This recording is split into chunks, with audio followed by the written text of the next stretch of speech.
بسم اللہ الرحمن الرحیم۔ کبھی معراج، کبھی شب برات تو کبھی شب قدر دیتا ہے۔ کتنا مہربان ہے میرا رب، بخشش کے ہزاروں وسیلے دیتا ہے۔ چونکہ اس رات میں اللہ کی رحمت سے لتعداد انسان دوزخ سے نجات اور چھٹکارا حاصل کرتے ہیں، اس لیے اس رات کو شب برات کہا جاتا ہے۔ اللہ رب العزت نے اپنے محبوب کی امت کی کچھ ایسی راتیں عطا کی ہے جو اللہ کی رحمت و برکتوں اور عنایت کی نوید سعید لے کر آتی ہے۔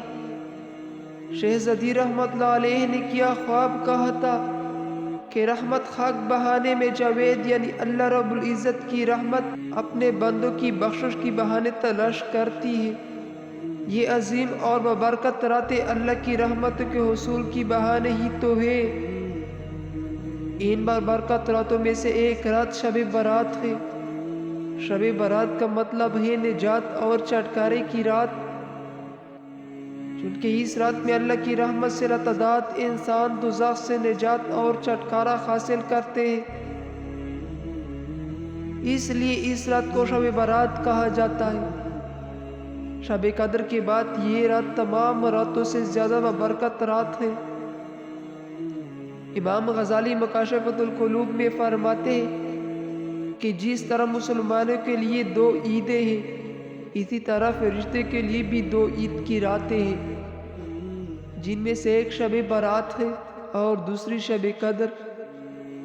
بہت سی احادیث مبارک سے اس ببرکت رات کی عظمت و فضیلت واضح ہوتی ہے۔ تقریباً 10 صحابہ کرام سے شب برات کے حوالے سے احادیث مروی ہے۔ حضرت علی مرتضیٰ رضی اللہ تعالیٰ عنہ سے مروی ہے کہ نبی کریم صلی اللہ علیہ وسلم نے ارشاد فرمایا، جب شعبان کی 15ویں رات آئے تو اس رات میں قیام کرو اور دین کو روزہ رکھا کرو۔ بے شک اللہ تعالیٰ اس رات میں غروب آفتاب سے لے کر طلوع فجر تک آسمان دنیا پر اپنی شان کی لائق نزول فرماتا ہے اور فرماتا ہے کہ ہے کوئی بخش طلب کرنے والا کہ اسے بخش دوں، ہے کوئی رزق کا طلبگار کہ اسے رزق دوں، ہے کوئی مصیبت زدہ کہ اسے آرام دوں، ہے کوئی ایسا ہے۔ اللہ تعالیٰ یہ اعلان طلوع فجر تک فرماتا رہتا ہے۔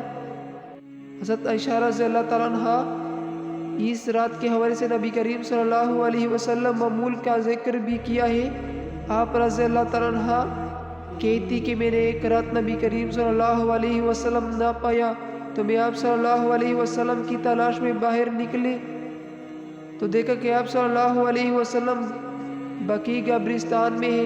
آپ صلی اللہ علیہ وسلم نے فرمایا، کیا تم ڈر رہی تھی کہ اللہ تعالیٰ اور اس کے رسول صلی اللہ علیہ وسلم تم پر ظلم فرمائیں گے؟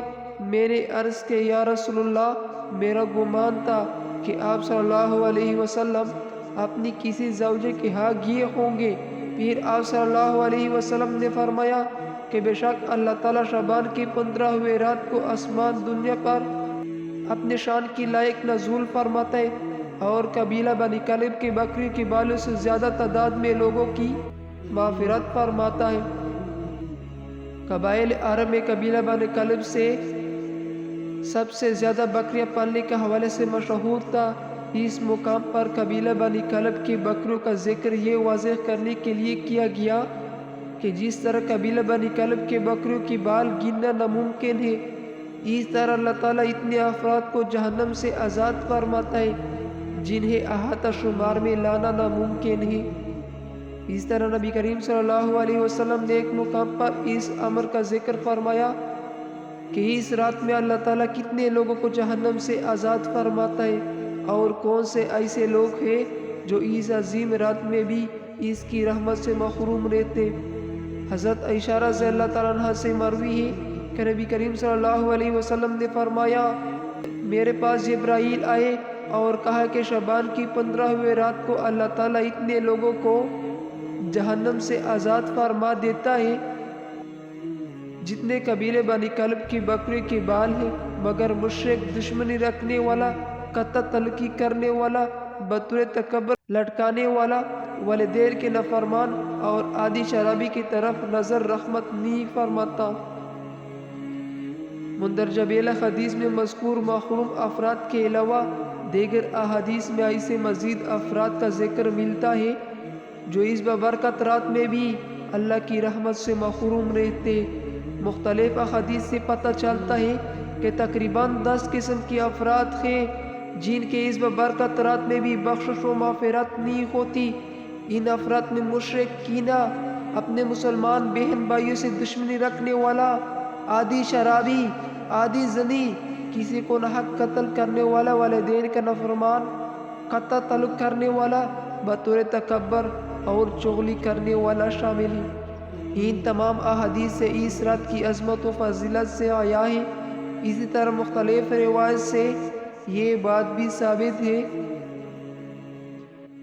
کہ اس رات میں انسان کے نام عمل تبدیل ہوتا ہے، جس کا مطلب یہ ہے کہ اللہ تعالیٰ فرشتوں کو ہر شخص کے پورے سال کا معاملات صحائف کی شکل میں دے دیتا ہے۔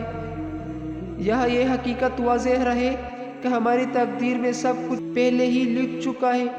اس رات میں صرف 1 سال کی امور نفذ کرنے کے لیے صحائف فرشتے کی سپرد کیے جاتے ہیں۔ اس رات میں ہمیں کیا کرنا چاہیے کہ ہم بھی رحمت باری تعالیٰ کی مستحق قرار پائے۔ وہ اعمال جنہیں سر انجام دے کر ہم اس رات کی رحمتوں اور برکتوں کی سمٹ سکتے ہیں، پیش خدمت ہے۔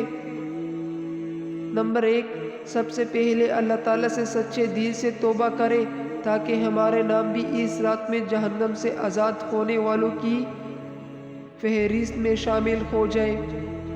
نمبر 2، باہمی رنجشوں کو ختم کر کے ایک دوسرے سے معافی مانگے، لیکن یہ بات یاد رہے کہ یہ معافی رسمی نہ ہو کہ ایک میسج ٹائپ کر کے تمام دوستوں اور رشتہ داروں کو سینڈ کر دے اور اس خوش فہمی میں مبتلا رہے کہ ہم نے تو اپنی ذمہ داری پوری کر دی ہے، بلکہ کوشش کرے کہ حتی المکان احساس ندامت کے ساتھ سب سے انفرادی طور پر مناسب طریقے سے معافی مانگے۔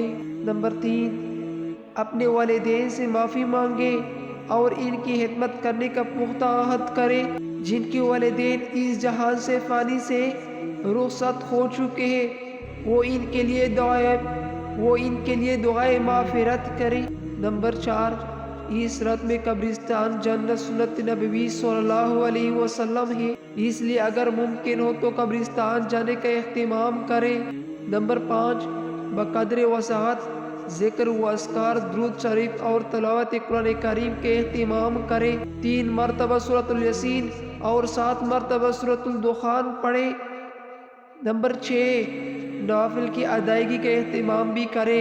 قیام اللیل کی نیت سے کم از کم 8 نوافل ضرور ادا کرے، لیکن یہ بات بھی مد نظر رکھیں کہ اگر آپ کے ذمہ قضاء نمازیں ہیں تو ان کی ادائیگی نوافل سے زیادہ ضروری ہے، اس لیے اگر آپ کے ذمہ قضاء نمازیں ہیں تو وہ ادا کریں۔ نمبر 7، نبی اکرم صلی اللہ علیہ وسلم کا فرمان مبارک پر عمل کرتے ہوئے 15 شعبان کا روزہ رکھے۔ نمبر 8، پوری امت مسلمہ کے لیے دعا کرے۔ اگر ہم سچے دل سے مندرجہ بیلہ اعمال کریں گے تو اللہ تعالیٰ کی رحمت سے امید ہے کہ ہمارا نام بھی اس رات میں جہنم سے آزاد ہونے والوں میں شامل ہو جائے گا۔